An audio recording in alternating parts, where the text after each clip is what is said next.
Hey class, I'm doing my presentation on eating disorders. The book says that eating disorders grow out of a web of risk factors. Notably, being female is the single greatest risk factor for developing anorexia and bulimia, with adolescent girls and young women particularly vulnerable. Body dissatisfaction, defined as painfully negative appraisals of one's own body, has been suggested as a major risk factor in the development and maintenance of eating disorders. And that's on page 211.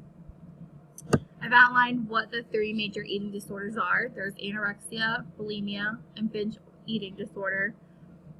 Most people know anorexia because you can see it. The body is very thin. The person has a fear of gaining weight, and they have an unhealthy focus on body image and low self-esteem. They might excessively go to the gym or excessively obsess over the food they're eating. Bulimia is overeating with forced vomiting and use of laxatives. It's typically done in secret. Not many people know about it, and they obsess over their weight, losing and not gaining. Binge eating disorder is similar to bulimia, where they overeat, but binge eating is eating until you feel sick. The difference is that they don't make themselves throw up, and they develop psychological problems related to eating. They have a skewed relationship with food.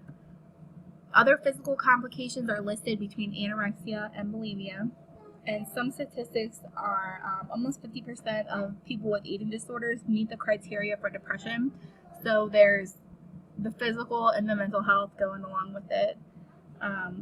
30 million people of all ages and genders suffer from eating disorder. Eating disorders have the highest mortality rate of any mental illness. 91% of women surveyed on a college campus had attempted to control their weight through dieting. 86% report onset of eating disorder by age 20. 95% of those who have eating disorders are between the ages of 12 and 25. Women are more likely than men to develop an eating disorder, and that was said from the book.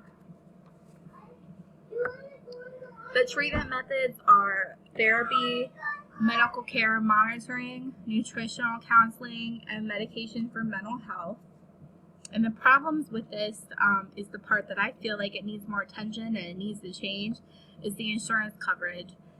A lot of providers are unable to treat those with eating disorders, so they send them to people that don't necessarily know what they're doing, or they send them to I'll be right there.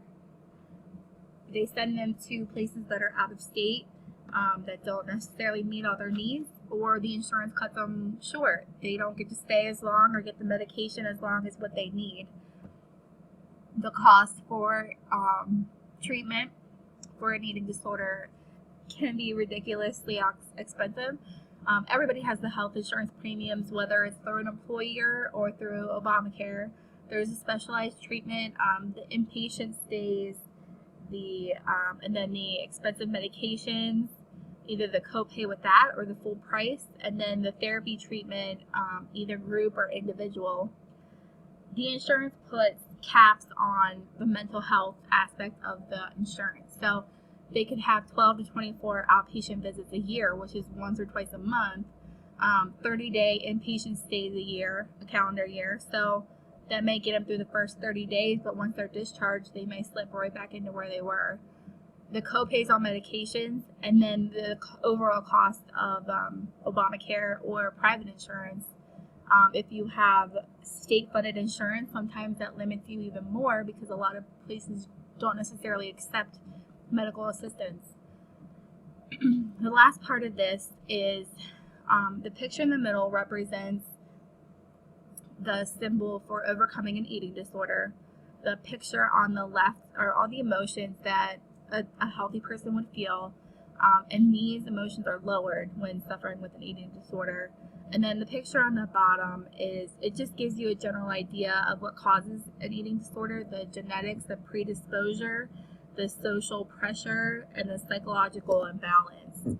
So that's an overall quick explanation on eating disorders. Thank you.